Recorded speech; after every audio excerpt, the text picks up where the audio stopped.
Hello, hello, hello, YouTubers out there. How's everybody doing? I pray that everybody is doing well. I have another guest with me today. She's going to be talking about some projects that she has going on. But before we get started, my name is Tammy Lily.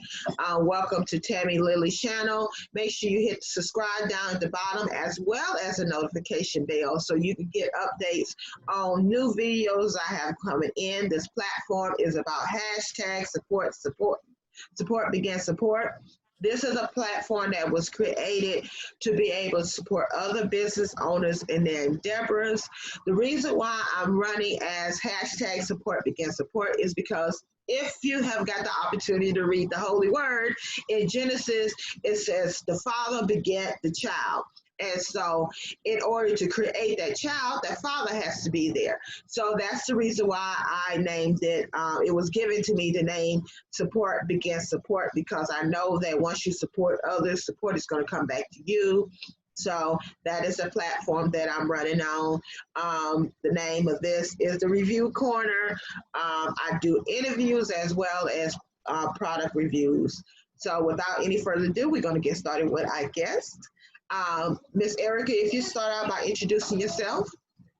Okay, well, again, my name is Erica Fulton. I wear a lot of hats. I am a pastor. I am also an intercessor. I'm also a godmother of four. I have chaplain training. I did what they call a chaplain residency at Memorial Hermann. I did that for about a year. Prior to that, I did a chaplain internship at Methodist. I'm also a lifestyle blogger for She Exists. And I'm also a She Exists ambassador for the Spanish division of She Exists. Because I speak Spanish, I'm very fluent, very bilingual. That's one of my gifts and one of my talents. I am an author. And most importantly, I'm a daughter of the King. That is what everything hinges upon, and that's what I go back to, and that's where I draw my strength from. For the storms of life, because no one is exempt from them. The word says it rains on the just and the unjust. So, no one is exempt from pain or problems in this world. Faith does not exempt me from going through storms. Now, there are days I say, I surely wish it did, but, even rain has its purpose. I'm learning. Yes, you got to have sunshine just like you have to have rain. So they're both necessary in our lives. So that's a little bit of who I am. I'm trying to make sure I'm catching everything. I'm also on the board of directors for GettingSorted.com. We are an organization that helps families and children with special needs. And that's personal for me because one of my godchildren, my middle one, is autistic, very high functioning, very intelligent, smart as a whip. But I really love being on that board and being able to just serve in that capacity. And so that's just a major blessing for me. As I said, I am an author. Empower was one of my very first book collaborations. Then there is Stepping Into Your Territory, is the second edition. There's The Lesson in Me, Blueprints from Heaven, the Step Into Your Power Project, and then the international book collaboration that's coming up, which I'm so excited about. Awesome. So those, and I'm working on my doctorate. I'm a doctoral student. I'm studying trauma, grief, and loss. My doctorate is in professional counseling. I am a substance abuse counselor. I'm a licensed professional counselor intern supervised by Robin Exum. And I'm a certified clinical anxiety treatment professional. So I wear a lot of different hats, and in any given day, sometimes I wear all five of them at the same time. And nothing wrong with that. Yes, ma'am. There's nothing wrong with that at all. He put us here to serve a purpose. And it sounds like you definitely living it on out, And, awesome, awesome. I want to go ahead and get into the project, Stepping Into Your Territory, that you're doing, the collaboration that you're doing with Miss Janelle Harris. Tell me about how did you meet Miss Janelle and how did you come about being a part of this collaboration? Actually, I connected with her about 2 years ago. And I'm the type I've learned to network. I've learned just to reach out. And I had saw she exists, you know, on Facebook. A lot of times she has like the different shows. She's interviewing people. And I just believe in connecting and reaching out and not staying in the boat. Because if I stay in a boat, I'm not gonna make much progress staying in the boat. So at some level, you know, I have to say, okay, step out the boat and at least put your pinky toe in the water.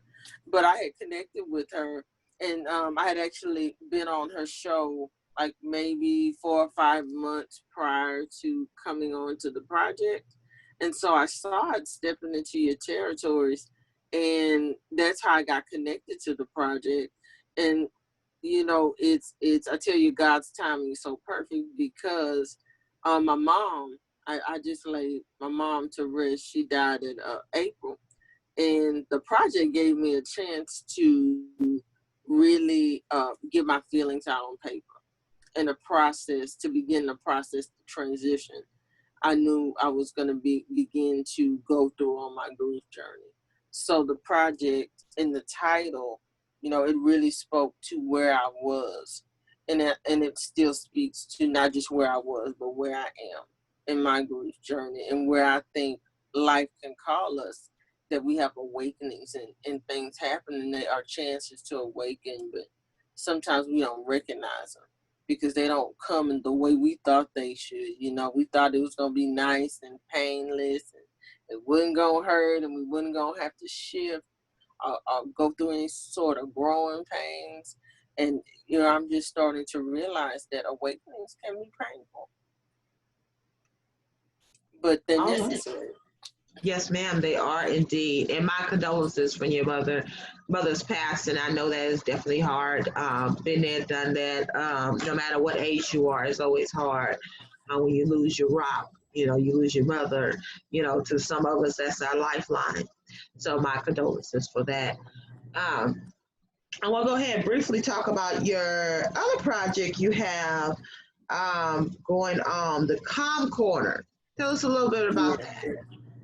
Well, the Calm Corner, I believe that it is just a place where individuals are able to process their grief, sit with their grief, speak candidly and openly without judgment. The heart of the Calm Corner is to help people find a calm place in not just grief, but just in the difficulties of life. We're in the middle of a pandemic. You have more people filing for unemployment than probably have ever filed in the history of the U.S. You have people having to bury 2 and 3 family members at the same time. And so in the middle of all the chaos, the Calm Corner, my heart is for it to be a place where people can rest, where they can refresh, where they can recharge. And when I talk to people about just a Calm Corner in and of itself, it doesn't have to necessarily be a place. You know, for some people, their Calm Corner may be worship.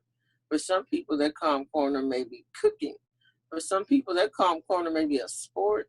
It may be a friendship that functions as a Calm Corner, meaning that's a place where they may feel safe. So it's not just this physical location. I believe a Calm Corner can be, like I said, an activity, a person. There's so many different ways to shape that because we're all different. What my Calm Corner looks like and what somebody else's looks like will more than likely be very different, because what is calm for them could drive me up a wall. So it's very individualized. It's not this cookie cutter, this is what your Calm Corner is going to look like. But the heart of just the Calm Corner itself, one is grief. I believe self-care, because self-care is so integral to everything we do. You cannot pour from an empty cup. I have tried, and I'm telling you, that doesn't work. Self-care actually puts you in a position where you're able to pour back out, and pour back out in a way that it does not leave you it does not leave you unable to have the strength and the capacity to do the things you need to do. I think self-care helps to keep us balanced. So one of the things of the Calm Corner is just self-care replenishment. And I think as women, we wear so many hats. Yes, and ma'am, we are taught to be caretakers. We're taught to Yes, be ma'am. nurturers. And if we dare think about ourselves, shame on us. I think that's the unwritten rule and message. I think just as women across the board that we have gotten, through our upbringing. And not that caring for others is bad, it's not, but it still has to be balanced out with a Yes, ma'am, healthy it does. sense of caring for self. So that's one of the things that goes at heart of the Calm Corner. And that's just what it is. I'm excited about it. And it was just birthed from a place of learning how to find that balance in my life and learning what my Calm Corner is going to look like. And I even I did a blog on it, and I actually wrote an article on how to create a Calm Corner. So people are like, well, how in the world am I supposed to do this? I'm like, okay, well, and it's on my homepage. Well, it seems so simple. It's almost like you gotta teach people how to, and I think it's more so you get out of the habit of doing it, and you just, because you've done it so long, take care of other people, you just kind of forget how to take care of yourself. It's a forgetting thing of how to take care of ourselves. And I think that is so, so imperative. I just cannot wait to see that come to fruition. And it's a project that you're currently working on, correct? Yes, and I'm CEO of the Calm Corner. And the other thing is that because I'm in my doctorate program, we have to either do a thesis statement or a project. So what I want to do is I'm working on doing some grief trainings and doing it particularly with pastors, ministers, African-American pastors, pastors, intercessors, just people who are involved in ministry, not just pastors, because there's a whole lot more to ministry than just the pastor. Yes, ma'am. It's a yes, team. Ma'am.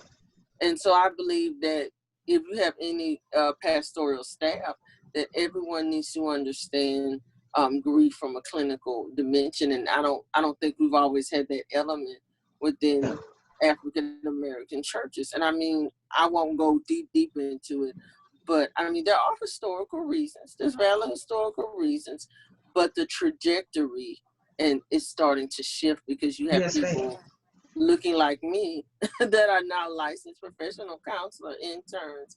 My father in the ministry and pastor is working on his PhD in clinical psychology. So he blazed the trail for me. That's part of my heart and what I'm doing. And I'm excited to be CEO of the Calm Corner and just to continue to build upon it and find ways to ensure that it's effective, that is somehow giving back to our community, because I believe our gifts are not for us. They're not for us to hog. They are for the world. They are for the kingdom. Yes, ma'am. That's why God gave it to us. Yes, ma'am. Yes, ma'am. How are you really using it if you're not sharing it with somebody, with the community, with, the masses as a whole. So yes, ma'am. And I definitely appreciate what you're doing. And I just cannot wait to see it come to fruition. I want to go ask one last collaboration. You said this is a project that you're doing yourself. You're stepping into your power. Tell us about that. Well, it's a book. It is a book collaboration. It's with author Tiasha Janae. Shout out. I so appreciate her. Such a sweetheart. I'm so glad to be a part of the movement. And I'm excited because she says, I just want to see you guys grow and shine and excel in your giftings and just be a blessing to the world. Yes, and I'm excited because my particular topic, I'm writing 2 devotionals. And one devotional was really birthed out of my own place of waiting and saying, oh God, I just feel like giving up. And he said to me, you come too far. He said, you come too far to faint. I'm like, did you not just hear me say, I'm very frustrated and tired and I don't feel like waiting no more. And it just kept going, you've come too far to faint. I'm like, God, I think you're having hearing problems. And he just kept repeating that and led me to one of my favorite passages in Hebrews. I love the book of Hebrews. The preacher in me loves that book. But it says, don't abandon your confidence. It has a great reward. And just those 2 words, great reward. And so I started writing. and God gave me something for one of my devotionals. I'm doing 2. And so the other one is about my life scripture, which always goes back to Psalm 46. That's what anchors me and helps me when I have a project or whatever it may be, and it just feels so looming. It's like, okay, Erica, you're not doing this in your own strength, my dear. This is not in your own strength. So it brings me full circle. It brings me back. And Yes, ma'am. so I'm excited about that, because what I talk about, what I will be talking about is how you take pain and you turn it into purpose. All right. And it's personal for me, because I know what it is to have the tragedies of life just Yeah. hit you out of nowhere. Yes, And you say, ma'am. what in the world am I supposed to do with this, God? Because I didn't sign up for this. Yes, A ma'am. lot of people don't know I'm a widow. My husband died 2007. So I was Oh, widowed very young. And I was yeah. married with God and I know people say, you shouldn't say that, you're a pastor, but I'm being honest. Back then, We when got my grief emotions, hit, and you're right to have the right to handle emotions. Your relationship with God is personal. You should be to be honest. I mean, why would you feel like you should supposed to be, hiding? Because God know how you feel anyways. Long as yeah. we come with reverence, and when we're talking to God and dealing with God and asking Him questions, then it's nothing wrong with that. God knows when we're angry. He knows we have emotions. Even Yeah. even in the Bible, it says Jesus wept. So emotions are there and real. So Oh, yes. And so I went, and I went through that, and that's just part of grief. yeah, But I say all that to say, at the time I couldn't understand why I was, going through that. And just, I've dealt with burying my grandfather, mhm. dealt with, burying my grandmother 2 years ago. And then recently my mom. So I know what it is to deal with to have illness in your body. It just hits you back to back. So I Yes, say ma'am. all that to say, this project gives me a chance to take all of that and channel it into purpose and Yes, let ma'am. people know you don't have to be a victim of your circumstance, and you don't have to be defined by your pain. You All can right. actually take it and flip it and turn it around, and God can take it and get the glory out of the most horrendous situation. Yes, And that ma'am. he I can love redeem it. the most horrendous. I mean, the thing that you think surely can't God pull nothing good out of this. He can He take the does. ugly situation and somehow you say, man, I know this had to be God, because this wasn't supposed to work out like this. Yes, ma'am. Oh, this was not a human being, because I surely didn't orchestrate this, but I'm so glad it worked out this way. Yes, Hallelujah. ma'am. Won't he do Yes, it? ma'am. But Yes, I'm just being honest. Life can really knock the it wind out can. of it. I don't care how much faith you have. Life can literally knock you down where you kind of down for a minute. And Yes, you're like, ma'am. ooh, let me just catch my breath before I get back up, because that last thing, Yes, but God is faithful.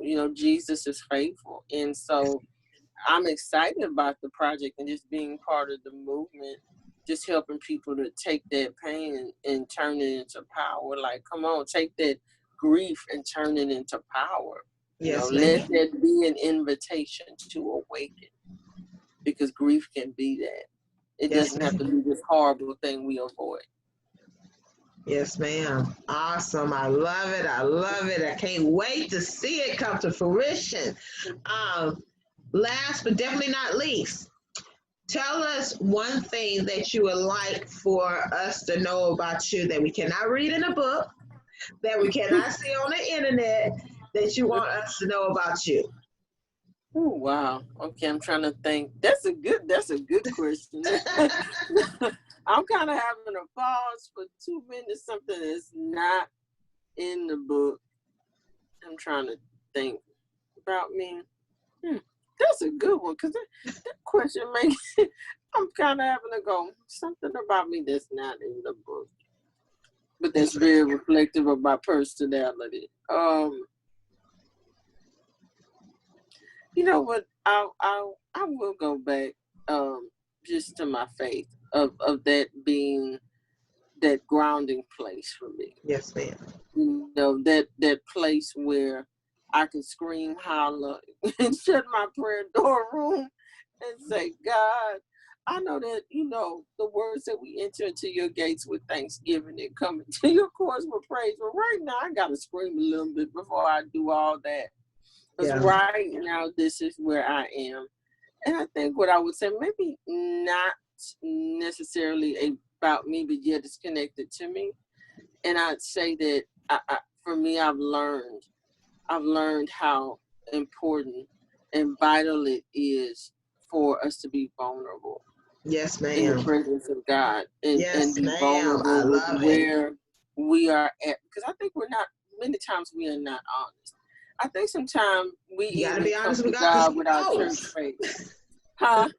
You got to be honest, because he knows it regardless. He knows you in and out. You just have to be, when you say to be honest, you have to be honest with yourself, because God knows it. He sees, he knows all the layers that's not there that we cover up. Yes, and I think if I just really had something to stress or something to say to people, I think even in regards to the people of God, to the faith community, that we have to start being real with ourselves and with God about where we're at, and about the fact that we are in a pandemic and how it has affected us. Yes, because it's been so much isolation, telling people, hey, you don't really have to go out, stay at home. And then, people at home and they starting to get cabin fever. You have people in domestic violence situations that is rough right now because shelters may not exactly be accepting people, and all that can mount up and just build up so much frustration. So one of the things I think I would say that may not necessarily be in a book, but I think it's important is, man, you got to be vulnerable and you got to be real and honest with God, because that's where my freedom started. Yes, ma'am. And my especially my grief journeys. I mean, you talk about being vulnerable. It's like being stripped, like being completely naked. And I would say to people, and even about my own grief journey, that the stripping was a very necessary part of my journey, and I think it's a necessary part of our journey to get us to that place of intimacy and just being healthy. For me, that ties back into the self-care component. Because for me, for a long time, that was a struggle, but having to learn to say, man, God, I'm not having a good day. They know this is not a good day. No, I'm not okay. Yes, people say, how are you? And I automatically respond, I'm okay. Then they're going, no, I'm not really okay. This morning I had a rough time in prayer. Right now, honestly, I just need somebody to pray for me. And it sounds simple, but I think many times we put our church face on, even with God. And he's like, I can really see behind that. You can be honest and tell me you're a little upset right now. I'm not going to kick you out the family or banish you or take your name out the Lamb's Book of Life. I mean, really. So that would be, I believe, something I want to impart to the audience, and even something about myself that I've actually gotten upset with God before.